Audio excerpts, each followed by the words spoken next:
तो भाई कैसे हो। इंडिया से 1200 किलोमीटर दूर अंडमान और निकोबार आइलैंड का ये छोटा सा आइलैंड है नॉर्थ सेंटिनल आइलैंड। यहाँ पर रहने वाले लोगों को सेंटिनलीज बुलाया जाता है, जो कि दुनिया की लास्ट अनकॉन्टेक्टेड ट्राइब है। मतलब इनको बाहर की दुनिया के बारे में कुछ भी नहीं पता। ये अब तक स्टोन एज के जमाने की तरह रह रहे हैं। हंटर गैदर लाइफस्टाइल को इन्होंने अपनाया हुआ है। और ये सेंटिनलीज लोग इतने आइसोलेट इसलिए हैं क्योंकि ये आइसोलेट रहना चाहते हैं। अगर बाहर से कोई बंदा इनके आइलैंड पे आने की कोशिश करता है ना, तो ये उसको मारकर भगा देते हैं। और वर्स्ट केसेस में तो इन्होंने कई लोगों की जान भी ली है। लेकिन सवाल ये है कि ये इन आइलैंड्स पे आए कैसे। ये माना जाता है कि आज से करीब 60,000 साल पहले अफ्रीका से लोगों ने माइग्रेट किया था दुनिया भर में। ये लोग अफ्रीका से होते हुए एशिया आए, उसके बाद फिर होते होते ऑस्ट्रेलिया आ गए। जो ट्राइब ऑस्ट्रेलिया में आके रहा था उस पर भी मैंने वीडियो बनाई है हिस्ट्री ऑफ ऑस्ट्रेलिया में, वो भी आप चेक कर लेना। दुनिया भर में फैलने के साथ साथ कुछ लोग इस सेंटिनल आइलैंड पर भी आकर रहने लग गए थे। अब क्योंकि पूरी दुनिया मोस्टली लैंड से कनेक्टेड है, तो इन ट्राइब्स की कम्युनिकेशन होती रहती थी एक दूसरे के साथ।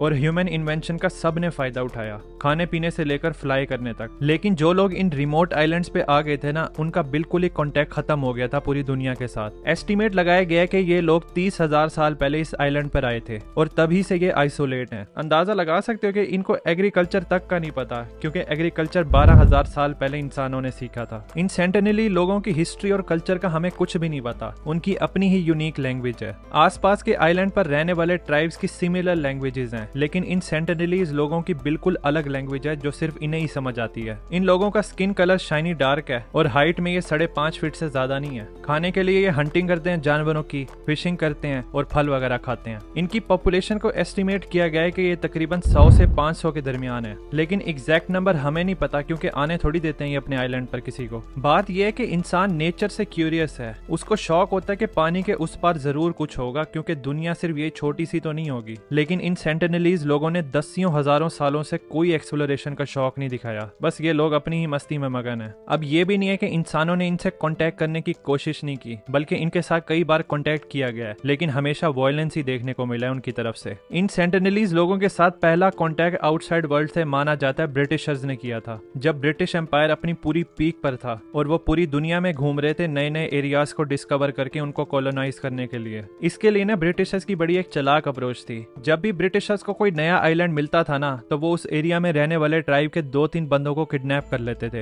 फिर उन बंदों को वो अपने एरिया में ले जाकर उनको रॉयल ट्रीटमेंट देते थे और गिफ्ट्स वगैरह देते थे, ताकि वो लोग ब्रिटिशर्स के फैन हो जाएं। फिर किडनैप हुए हुए लोगों को वापस उनके एरिया में ले जाया जाता था, ताकि वो बताएं कि ब्रिटिशर्स बहुत अच्छे हैं और हमारे फायदे के लिए ही तो आए हैं। इस तरीके से वो छोटे ट्राइब्स के लैंड पर कब्जा कर लेते थे। यही सेम तरीका इन्होंने नॉर्थ सेंटिनल आइलैंड वाले लोगों के साथ भी किया। ब्रिटिशर्स इस आइलैंड पर आते हैं और 6 सेंटिनलीज लोगों को ना किडनैप कर लेते हैं, जिनमें से 2 बूढ़े होते हैं और 4 बच्चे होते हैं। उनको वो अपनी सबसे करीब सेटलमेंट पोर्ट ब्लेयर पर ले जाते हैं। फिर वो उनके साथ अपना फ्रेंडली ट्रीटमेंट शुरू कर देते हैं। लेकिन मसला ये था कि इन सेंटिनलीज लोगों का ना बाहर की दुनिया से कोई एक्सपोजर नहीं था। इवन कॉमन सी डिजीज से फाइट करने के लिए भी इनके अंदर इम्यूनिटी पैदा ही नहीं हुई थी। तो कुछ दिनों में ही ना वो 2 बूढ़े सेंटिनलीज ना बीमार हो जाते हैं और फिर मर जाते हैं। तो फिर ब्रिटिशर्स सोचते हैं ये तो भाई उल्टा काम हो गया, हमने तो उनको इम्प्रेस करना था और बाकी सेंटिनलीज का ट्रस्ट जीतना चाह रहे थे। तो वो रियलाइज करते हैं कि अब तो हम इनका ट्रस्ट जीत ही नहीं सकते। तो फिर वो 4 बच्चों को उन्हीं आइलैंड पर छोड़ देते हैं और फिर वापस कभी नहीं जाते उस आइलैंड पर। लेकिन इस विजिट पर यह रिकॉर्ड नहीं है कि इन सेंटिनलीज लोगों ने उनके साथ किस तरह बिहेव किया जब इन्होंने इनके साथ कांटेक्ट बनाने की कोशिश की। तो इसका जवाब मिलता है इस दूसरी स्टोरी में, जब एक अमेरिकन लड़का जॉन को इन सेंटिनलीज लोगों के बारे में पता चलता है। वो फैसला करता है कि वो इलीगली इस आइलैंड पर जाएगा और इन सेंटिनलीज लोगों को ना क्रिश्चियनिटी में कन्वर्ट करेगा और उनको बाइबल के वर्ड्स पढ़कर सुनाएगा। तो वो इस नॉर्थ सेंटिनल आइलैंड के पास वाले आइलैंड पर पहुंचता है और एक मछुआरे को रिश्वत देता है कि मुझे ना नॉर्थ सेंटिनल आइलैंड पर छोड़ दो। उस मछुआरे को यह अच्छे खासे पैसे देता है। वो फिशरमैन मान जाता है और रात के अंधेरे में ना वो उस आइलैंड के करीब आ जाते हैं और फिर वेट करने लगते हैं दूर से। जॉन अपने साथ ना एक 1 सीटर बोट भी लेके आता है ताकि वो आगे का सफर खुद कर सके। साथ अपने मछलियां और फुटबॉल भी लेकर आता है उनको गिफ्ट देने के लिए।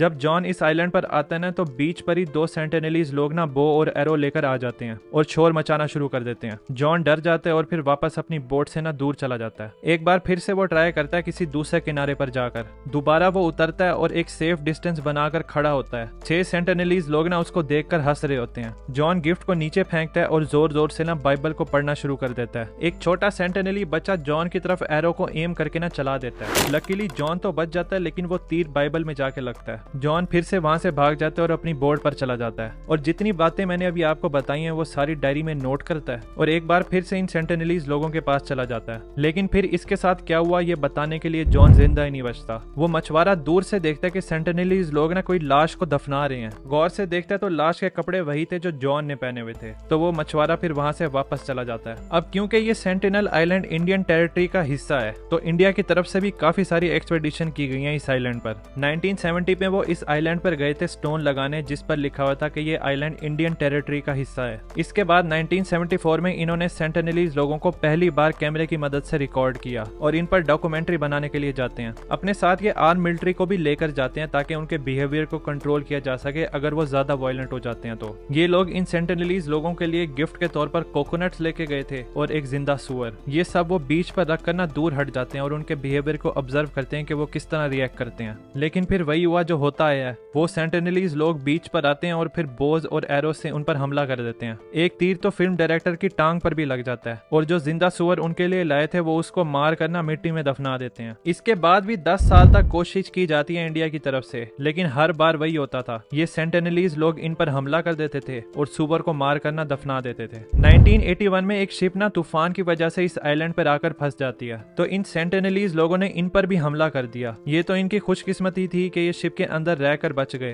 पूरे एक हफ्ते के बाद इन सब लोगों को बचा लिया गया था इस आइलैंड से हेलीकॉप्टर के जरिए। मैप में ये देख सकते हैं कि ये शिप अभी भी इस आइलैंड पर मौजूद है और इन सेंटिनेलीज लोगों ने इस शिप से आयरन को उतार कर अपने स्पेयर्स पर भी लगाया है अपने हथियारों को और स्ट्रॉन्ग करने के लिए। इन सेंटिनेलीज लोगों की तरफ से एक बार फ्रेंडली कॉन्टेक्ट भी देखने को मिला था ईयर 1991 में, जब एक इंडियन लड़की ने एक्सपेडिशन को लीड किया था। उनको कोकोनट दिए तो उन सेंटिनेलीज लोगों ने खुशी खुशी एक्सेप्ट कर लिए थे। इसी साल इन्होंने दोबारा उनको कोकोनट्स दिए, तब भी उन्होंने खुशी खुशी एक्सेप्ट कर लिए थे। लेकिन ये आखिरी बार ही था जब इन सेंटिनेलीज लोगों ने अच्छी तरह बिहेव किया था। इसके बाद भी जितनी दफा कॉन्टेक्ट किया गया वायलेंस ही देखने को मिला है। शायद इन लोगों को अपनी टेरिटरी में अमल दखल पसंद नहीं है। ईयर 1997 में इंडियन गवर्नमेंट ने बैन लगा दिया था कि कोई भी इस नॉर्थ सेंटिनल आइलैंड पर नहीं जाएगा, ये बताते हुए कि इन सेंटिनेलीज लोगों ने आइसोलेशन को मेंटेन किया हुआ है अपनी चॉइस से। जब वो लोग बाहर की दुनिया से कांटेक्ट ही नहीं करना चाहते तो कोई पॉइंट ही नहीं बनता उनको बार बार इस चीज पर फोर्स करने के लिए। बस जिस तरीके से वो जिंदगी गुजारे उनको गुजारने दिया जाए, लेकिन उन पर हम नजर जरूर रखेंगे कि अगर कोई इमरजेंसी वगैरह हो जाए तो हम उनकी मदद कर सकें। जैसे कि ईयर 2004 में इंडियन ओशन में ना काफी बड़ा सुनामी आया था तो इंडियन गवर्नमेंट ने ऑर्डर दिया था कि जाकर देखो कि भाई वो सेंटिनेलीज लोग ठीक भी हैं। तो जब हेलीकॉप्टर को उस आइलैंड के ऊपर से गुजारा गया तो उस पर तीरों की बारिश होना शुरू हो गई। तो वहां से उन्होंने अंदाजा लगाया हाँ भाई सब ठीक ही है। सबसे रीसेंट इंटरेक्शन यही जॉन वाला ही था जो 2018 में उसने किया था, जिसमें उसने इन लोगों के हाथों अपनी जान गंवा दी। आपके ख्याल में इनको दुनिया से इंट्रोड्यूस करवाना चाहिए या फिर इनको अपने ही हाल पर छोड़ देना चाहिए? कमेंट्स में जरूर बताना। और अगर ऑस्ट्रेलिया के ट्राइब के बारे में जाने कि ब्रिटिशर्स ने किस तरह पूरे ऑस्ट्रेलिया को कॉलोनाइज किया, यहाँ से देख सकते हैं। तो फिर मिलते हैं ऑस्ट्रेलिया में। Thanks for watching.